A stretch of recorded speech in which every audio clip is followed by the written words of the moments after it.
Welcome, Beth. Oh, well, thank you. Can you tell us a little bit of your context, your story? What's been leading you up to this point? So when I finished school, I've danced around architecture for a long time. I went and did a diploma of interior design and decoration. Once I finished that, I worked for a builder as a colour consultant. Then went to kitchen design, and then that led me into engineering. So I've kind of started to get a taste of all these different design industries. And that kind of just grew the passion for architecture and wanting to explore, well, I guess the spatial design as well, how people connect and integrate. And then while I've been doing my architectural degree, just finding different connections and networking, and I've been able to have the privilege of working with children. I have done teacher aid work prior to my architectural studies, but working in an art studio with kids, art's also a real hobby of mine too, and I really, really love it.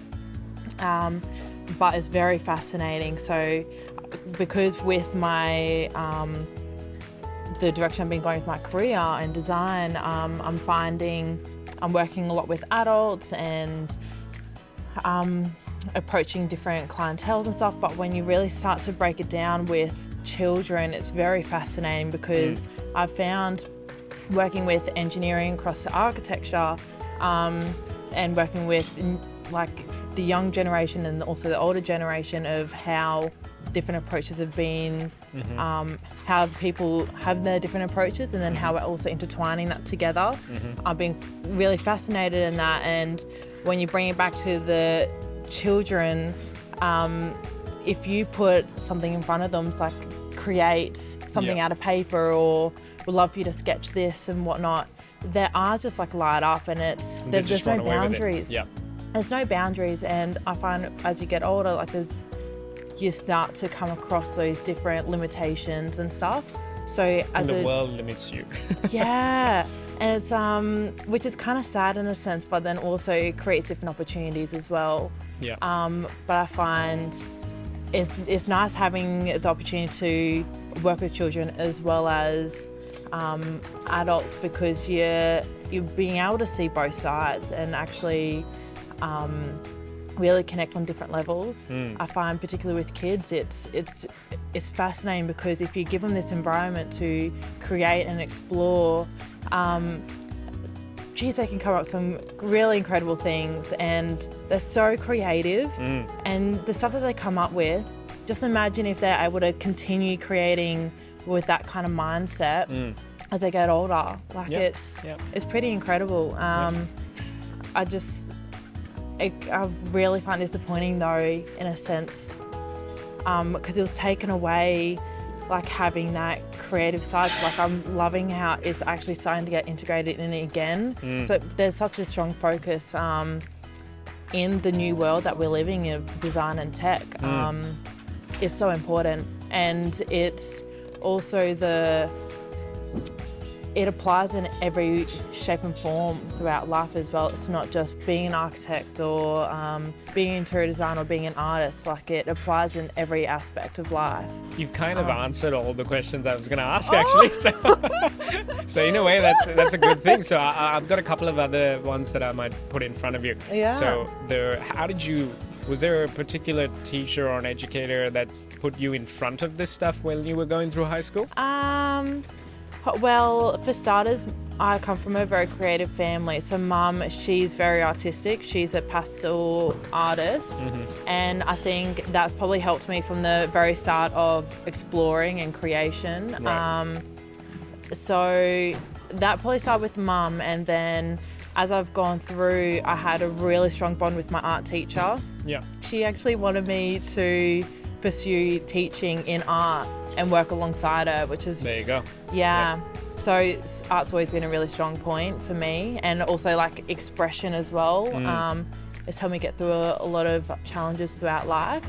And then another really strong teacher influence that I had was, there's actually another two. My English teacher really struggled in English. It was just not something I could it was not relatable at all. Yet if you put me in front of art and actually writing about art, straight A's. Like it was, English, I was barely passing with all the help I can get. But she was really, really supportive. She knew, and my English teacher, she knew I had the drive to get somewhere as well. So she was quite a backbone to just getting me through. Yeah, no, absolutely. Which is really, really nice. And she knew like that just was not an area that was an interest for me as well. And then my graphics teacher.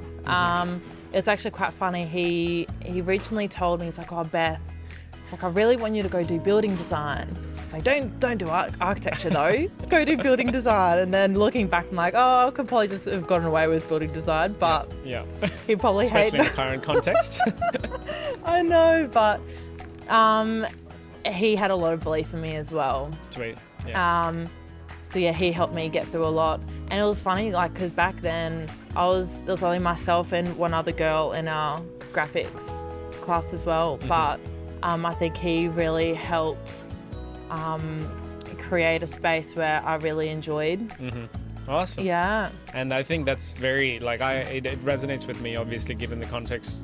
I had a graphics teacher that guided me towards this context as well. Otherwise, I would have gone down a medicine pathway. So it's really interesting to see. And this is, I think, the power of the teacher that's so undervalued. Yeah, You're absolutely. literally shaping the directions and the pathways of life. So if you could send a message, having gone from the schooling system and then the university system, you're pretty much almost fully in the industry now. You've done a lot of different things. What would that message be, especially to the education sector within this design and tech context? I think create a space that allows your teachers to explore with the children. Do you mean specifically in the classroom, as in facilitating that environment? Yeah, so giving them the support to, like, I understand like there's assessment that needs to be met, but just creating that environment where they can actually explore and experiment, and not be so driven by timelines of assessment, I think, because that can kill a lot of creativity. Like, it doesn't come overnight. Like, you really got to nourish it and let it grow. Just allowing a space for that, I think, would be really great for the kids. That has something else in my mind, but I don't know what it was. How important do you think for the education system to tell you as a student, whether in high school, whether in university, the importance of what happens in the industry? I think it's just really important to encourage not to stop when you're faced with a problem and you don't succeed with that. I think it's okay, and I know it's been thrown around a lot over the couple of days of like, it is okay to fail, because once you fail, like, you understand.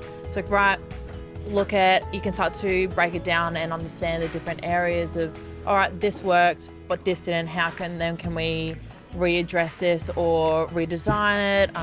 Fail fast, fail often. Absolutely. And I think that should also be really encouraged in the younger years, because that's going to help you when you get into the industry as well. It's like, you're not going to get everything right first round, and that's okay. And like, ask for the support if you're needing help. You really got to ask. And I find that in the industry as well. Like, if you're just sitting there not wanting to engage or connect, like, you're really going to get left behind, I think. And the value of connecting and networking and just exploring, experimenting, like, it's huge. And it all comes into from schooling right through to university to industry, like, all the same foundations apply, I think. I don't know if that really answered your question. It does. So let's play a game. Fast 5 questions. Oh, here we go. Try to answer it with, like, either one word or one sentence. Okay, little short answers, right? So we'll do a kind of a lightning round. So one thing you would change in the schooling system? Support. Cool. Teachers or students? Both. Both? Cool. What would you change about design? Oh, Let me make it more specific, right? What would you change about Australian design context? What I would change, integrating more collaboration between not just your field, but multiple fields. Cool. What do you think would be a school in 2030? Oh, I'd love to see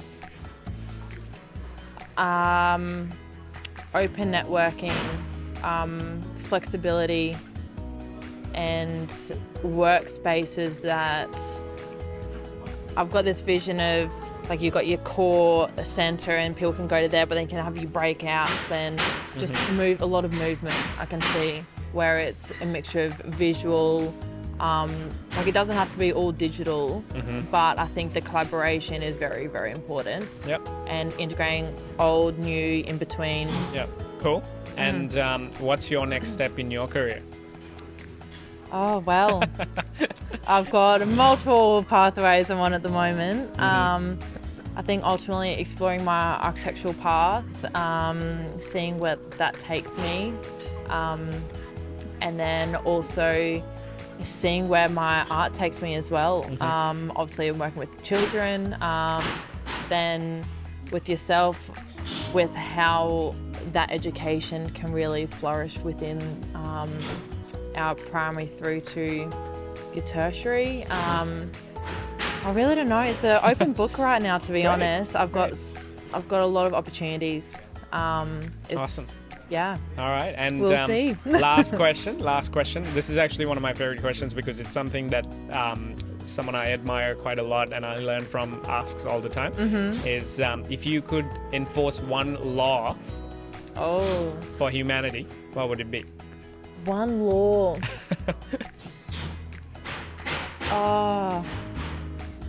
I think the first thing that comes to mind is just to be kind. So it's a mandatory thing to be kind. Yeah. Okay. There you go. That's Show a beautiful ending. kindness. Yeah. Love it. Thank you so much, Beth. Oh, well, thank you, Rashan.